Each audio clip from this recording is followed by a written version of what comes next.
everyone. Hope you're doing well. We're going to be working on some bends today and also like a phrasing workout.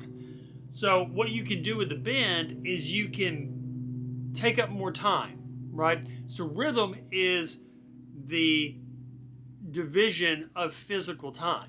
So if it takes 4 seconds to play 4 beats at 60 beats per minute, then you can do whatever you want with that 4 seconds. But the truth of the matter is you still have 4 seconds that goes by. Well, one thing we can do with bends is we can buy time. Okay, so if you're in the situation where, like, if we're in the key of C and we go from C to the 4 chord F, you can do a phrase like this.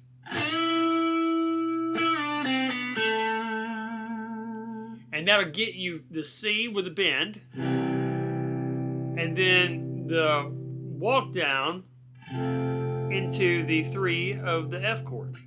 So that would be like 1 and 2 and 3 and 4 and 1 and 2 and 3 and 4 and.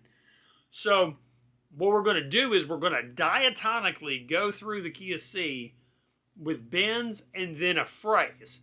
So we're going to bend for 2 beats, then we're going to do a phrase for 2 beats, and then we're going to end on a scale tone or a chord tone for the next bar.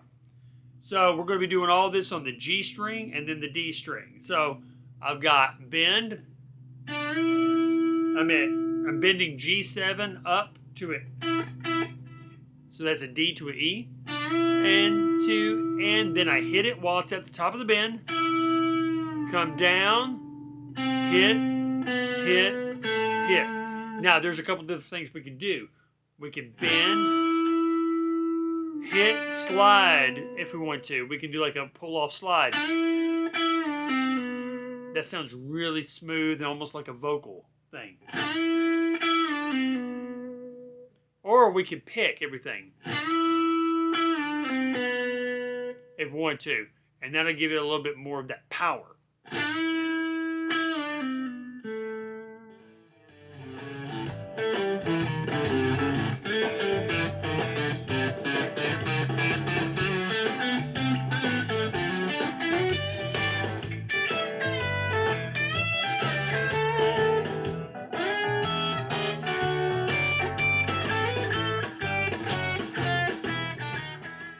Now this right here, see how I came out of the F chord? I'm using the C grip, but that's what that is. They're mowing the yard, so that's what you might have heard right there. And then you're going to bend. Say we're going to start from the D, we're going to go from the E to the F now.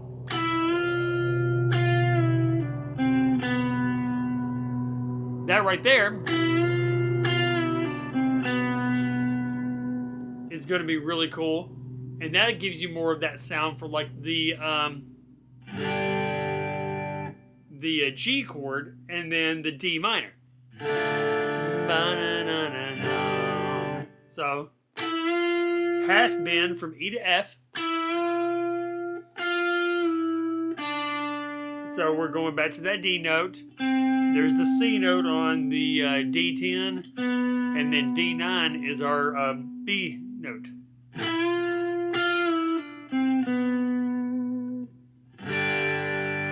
So now we had da, ba, na, na, na, na, ba, na, na, na, na, na. Hopefully you can kind of hear what's going to happen here. The next one is going to be for E minor to A minor.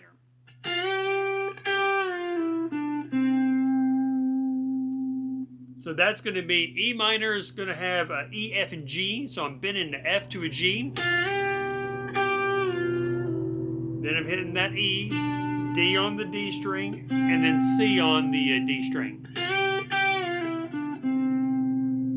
It's got a really pretty sound.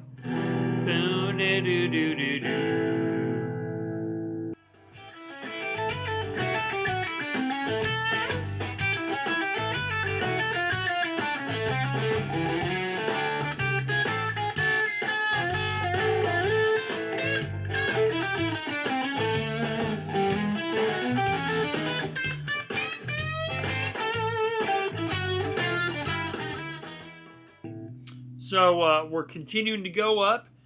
Now we're going to take the G, go up to an A.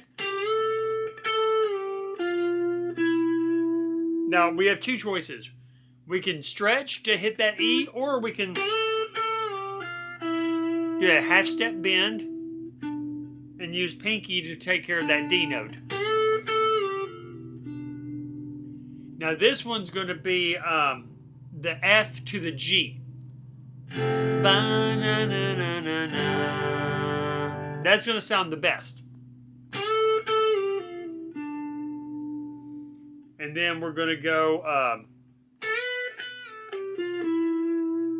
that's going to be the 14th fret, full bend on the G string, 15, 14. So that's going to have our G to A minor. Da, da, da, da, da, da. But we could also do G to C. Ba, na, na, na, na, na. They sound great either way. Then we're going to go from 16 with a half step.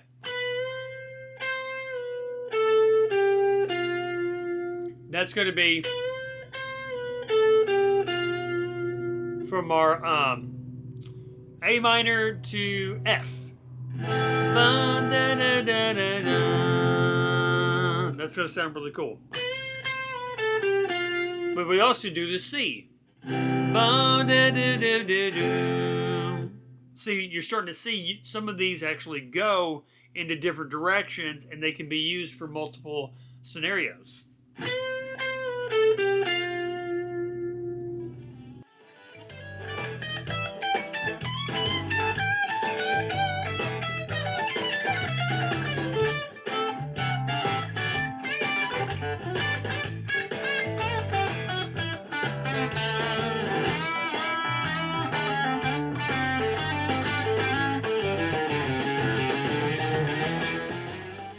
Now this one's going to be a little tricky because you got two fingers that you got to do the bend with. So I'm on 17 and I've got a finger on 16. So I'm going to go bend, that pinky on D19 and then D17. Now that one could be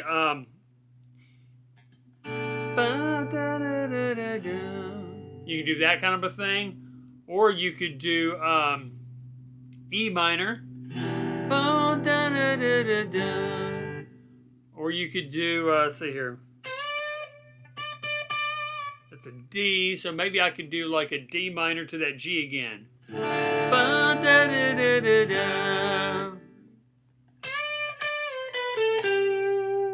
And finally we get back to where we started, an octave up. You're going to be at a G19, come back that half step, and then be on D19. So when you start to do this, you'll feel like you're telling a story.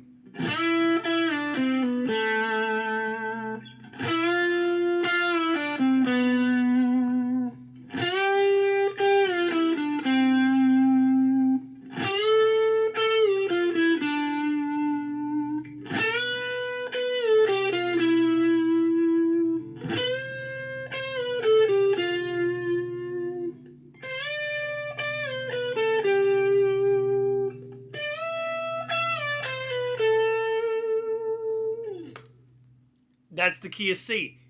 Hopefully that gives you some ideas of what you can use, bends, and like a phrase from a scale. You're actually creating this nice melody that you could sing. And that's going to help your improvisations. It's also going to help your songwriting ideas, like if you're composing a melody or you're composing a solo. A little bit of housekeeping. Make sure that you like and subscribe. Let's keep this channel growing, and I want to continue to post content for everyone. I hope y'all are having a great week. Hit that like button. That way YouTube actually will send it out to more people. And y'all have a great day, and we'll talk to you soon. Bye.